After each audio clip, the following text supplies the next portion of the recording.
अब इस वक्त कल की मुलाकात के बाद पीपल्स पार्टी जो है वो दावे कर रही है, और एक सियासी जमात है, चलें ये तो एक सियासी जमात का अपना काम है, वो दावे कर ले, लेकिन आईनी तौर पर मैं आपसे जानना चाहूँगा कि जो इस वक्त ये तश्कील के हवाले से भी अगर आप देख लें तो कल जो कहा गया है कि ये सीसीआई के अंदर इस मामले पर बहस होगी, सीसीआई में मेंबर्स जैसे मैंने जिक्र किया तो वहाँ पर अक्सरियत जो है वो मुस्लिम लीग नून की है, ये मामला किस तरह आगे बढ़ेगा, क्या प्रोसेस होता है सर सीसीआई का, अगर नाजरीन को आप थोड़ा समझा सके।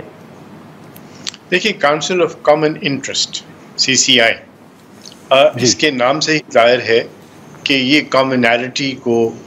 लेके चलने के लिए बनाई गई है,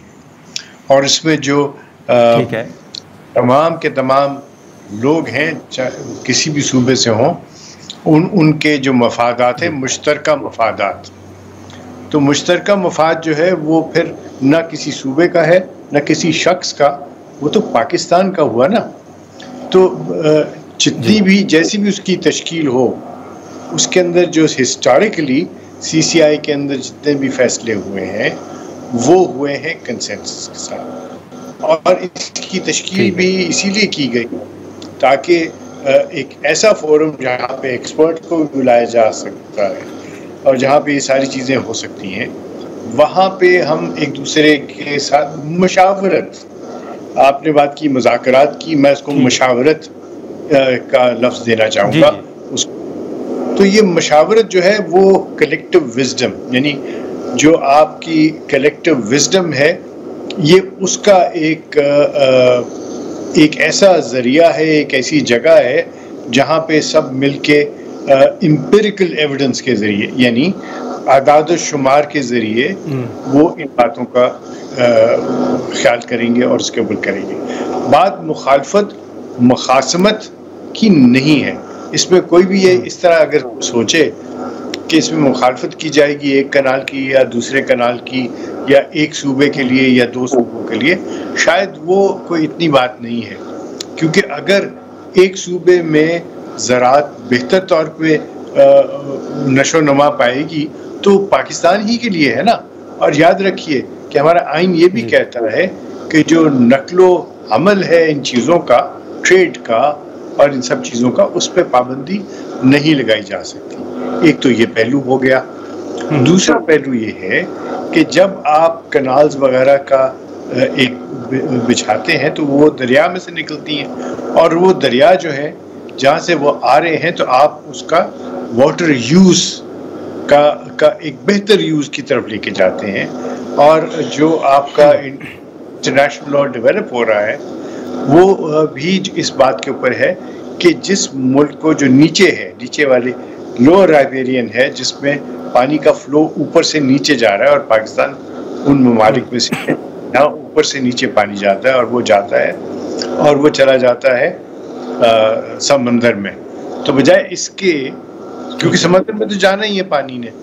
तो हम उसका नहीं। लेकिन अख्तर साहब, जैसे सर आपने जिक्र किया, आप समझते हैं कि अख्तर साहब किसी मरहले पर अगर इत्तफाक राय ना हो तो क्या सीसीआई के अंदर वोटिंग का भी तो ऑप्शन है? आप समझते हैं कि वो है ऑप्शन?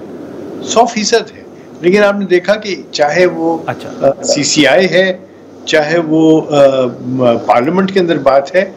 ऑपोजिशन को और बाकी सब लोगों को साथ लेके चलना जो है, क्यों? क्योंकि ये मुश्तरका मफादात की काउंसिल है। ये ऐसे नहीं है कि आप एक पर्टिकुलर बिल को आप पास करवाना चाहते हैं। ये एक ऐसा मामला है जिसको आपने दूररस्त नताइज को सामने रखते हुए करना है,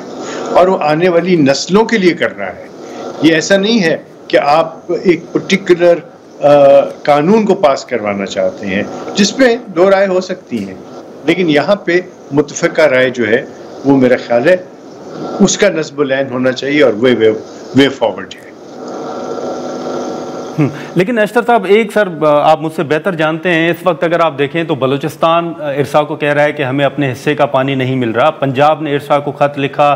सिंध जो है वो भी खतूत लिखता रहा है, खैबर पख्तूनख्वा भी यही बात कर रहा है। तो आप क्या समझते हैं कि सीसीआई के अंदर फिर मुश्तरका जिस मुफाद की आप बात कर रहे हैं सर, आप समझते हैं कि उस पर पंजाब इत्तफाक कर सकता है? आपके तजर्बे, आपके तज़किये के मुताबिक आप समझते हैं कि सिंध भी एग्री कर सकता है, या फिर पंजाब भी सिंध के मौक़िफ़ के साथ एग्री कर सकता है?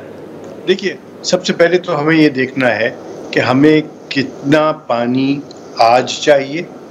और कितना पानी हमें कल चाहिए होगा, ठीक।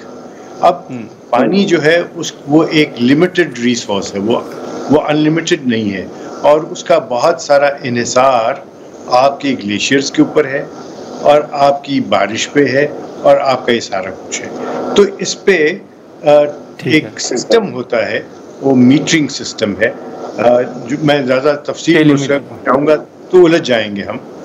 वो आपको बता देता है कि आपका कितना पानी इस्तेमाल हो रहा है। उसको जब एनालाइज करते हैं आप, एक्सपर्ट्स बैठते हैं, तो आप प्रोजेक्शंस बनाते हैं, और प्रोजेक्शन यानी आप फ्यूचर की बात करते हैं कि आने वाले दिनों में हमने इतने एकड़ को सैराब करना है और उसके लिए हमें इतना पानी चाहिए होगा,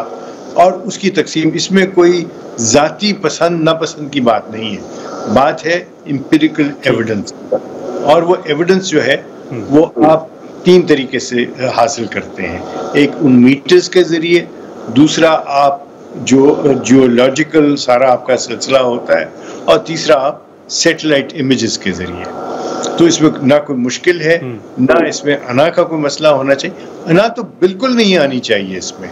क्यों? लेकिन अख्तर साहब, सर अगर सर अख्तर साहब मुख्तसरन सर अगर ये बताना पसंद करें सर कि आपको नज़र क्या आ रहा है, क्या होगा, आपका तजर्बा क्या कहता है? ये सारे जितनी चीज़ें चली हैं सिंध के अंदर, जो एहतजाज हैं, बिलावल साहब, पंजाब वफाक के एतराज़ात, आपको सर नज़र क्या आ रहा है? आपके तजर्बे के मुताबिक क्या होगा? जी, मैं चूँकि हिस्ट्री का तालिब इल्म हूँ और कुछ शख्सियात का भी मुझे शायद थोड़ा बहुत इल्म है, जो इसहाक डार साहब, शहबाज शरीफ साहब, बिलावल भुट्टो साहब हैं, ये इन तीनों में मैंने जो चीज़ मुश्तरक है, ये सुनते हैं। अगर आप किसी की बात सुने तो बहुत सारे मामलात जो हैं वो खुद ब खुद हल होना शुरू हो जाते हैं। जब जब ये डिस्कशन में आएगी ना बात, तो इनमें से तीनों में से कोई भी ऐसा नहीं है जो कि किसी एक बात के ऊपर अना का मसला बनाए या जिद का मसला बनाए। और जो सबसे मुझे कमाल की बात लगती है ना, वो है कि आप के अंदर वो चीज़ होनी चाहिए कि आप आज के नहीं कल के बारे में सोचें, और ये तीनों शख्सियात मुझे कल के बारे में सोचती हुई नजर आती है।